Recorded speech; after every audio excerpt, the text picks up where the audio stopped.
Anthony Ashatino of the Nurul Iman School here at the Islamic Society of Central Jersey.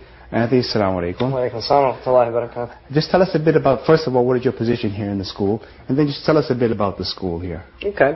Well, first of all, I am a high school history teacher. I teach world history, United States history, government civics, and I also teach a seminar on politics of the modern Middle East to the seniors. As well as that, I'm also a school executive committee staff liaison, which is an elected position. The staff usually elects one of their own every single year. Right. I had the honor of doing it last year, and I will be the executive committee liaison until the new one is selected this upcoming year. So tell us a bit about the school. What are the numbers of students you have here? What are the grades you go up to? And I mean, are all the courses which are taught here fully accredited by the state? Sure.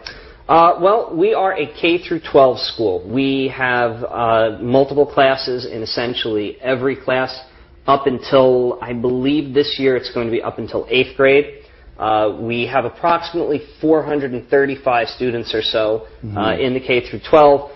That number might be off by a little just because we still have some people we don't know if they're coming in or if people aren't coming in for the fall semester. The curriculum of the school is actually comparable to almost any public high school that you have in the state. The only differences are that we also incorporate Arabic language for the youth. They can also continue to take Arabic if they choose in high school, or they can go with another language such as Spanish or French. As well, we have Quranic studies and we have Islamic studies. And how many students are in the school? In the high school, there's about 48. And in the entire school, K through 12, is about 435. And how long has the school here been in existence? The school's been in existence since 1992. We recently graduated our third high school graduating class. And they're getting bigger. The school is very bottom heavy. Yes. We've got a lot of students in the younger grades, and they're starting to have a higher retention rate as it goes up. It used to be parents would take the kids out after 8th grade. They'd want them to go to the public school for a high school for many of the reasons you hear, oh, it's going to be this kind of an education and that kind. But we've put kids here in Ivy League schools.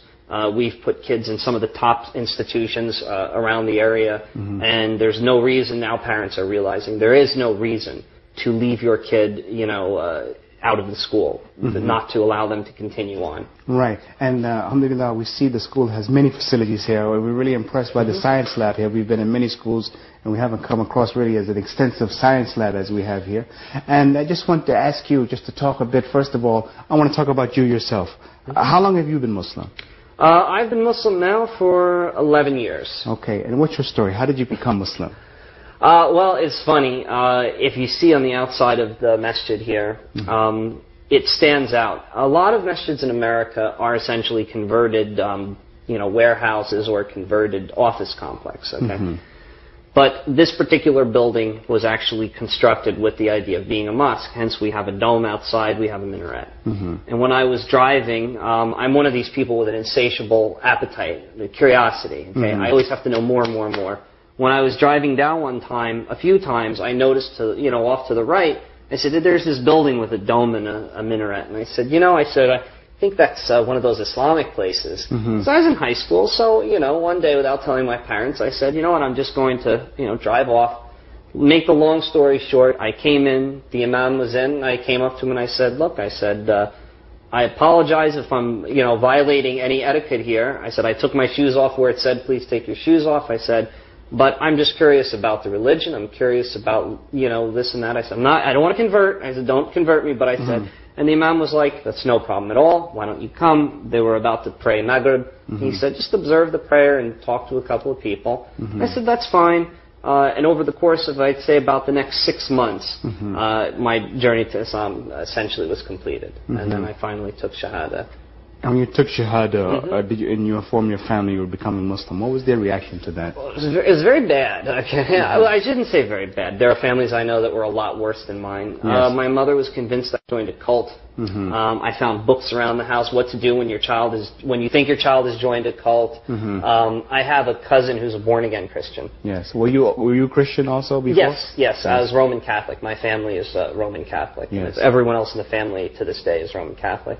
But I had a cousin who was a born-again Christian, and she was telling my mother that, your son will be burning in hell now that he's worshiping the devil, and these people do this and these people do that.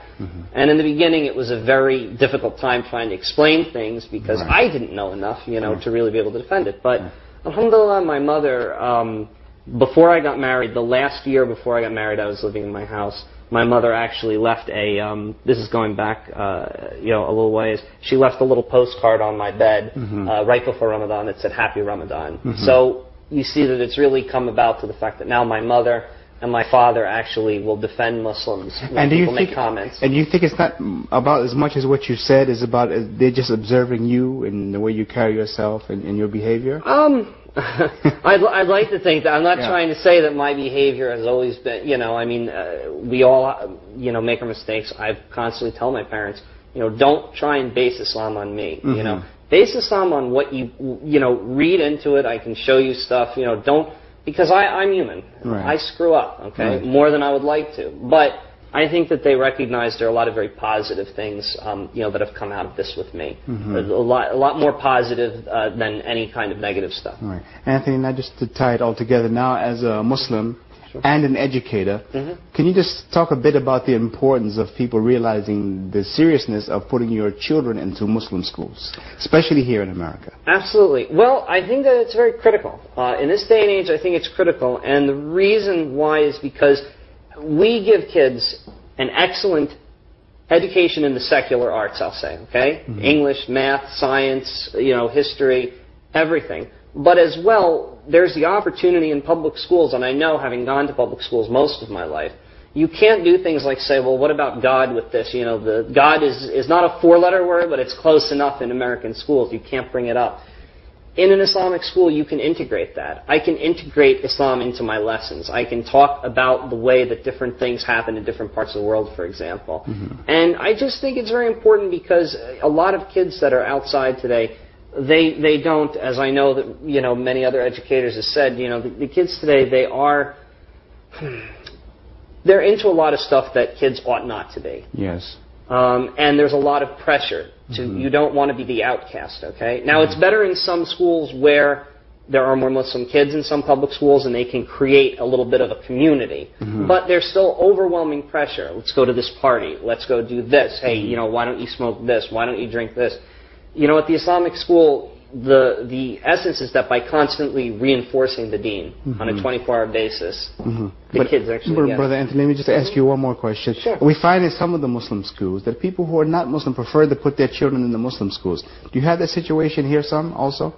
We have had, to my knowledge, I've only been with the school for 2 years, but to my knowledge, we have had a couple of kids in the past who have been non-Muslim kids have come to the school. I would say it's a little different than sending your kid to like a Catholic school because I know I went to Catholic high school. There's religion, yes, but here, for example, during Ramadan, nobody eats, during the day, except the little kids. Right. We break for prayer during the day, You have a lot of stuff, the sisters wear hijab. Whether you're Muslim or not, it's the dress code, Yes. Whether you wear it outside of the school or not. But I think that there's a lot of people are coming around to realize the discipline that Islam gives in a personal life. And for teenagers, an era where you're really like in that rebellious mode and everything, it gives the kids an opportunity to really focus themselves. And so I think the parents are starting to realize that. And for your school, what is the future plans for your school here? Inshallah, we will have a large expansion project is underway. Hopefully, in an area that's actually right behind this wall here and over, we're going to have a rail school building constructed, a very large school building that will be able to accommodate upwards of 550 students. And, the hope is that we'll continue to grow. I mean, we really hope, with Allah's blessing, that we will continue to grow with the number of students and the quality education we're able to provide. Inshallah, Allah, He will give you success. Thank you, Brother Anthony, for giving us this interview and discussing the Islamic school here at the Islamic Society of Central Jersey. And I hope our viewers who learned something about Islam in America continue with us on this journey of discovery of Islam in America. Assalamu alaikum wa rahmatullahi wa barakatuh.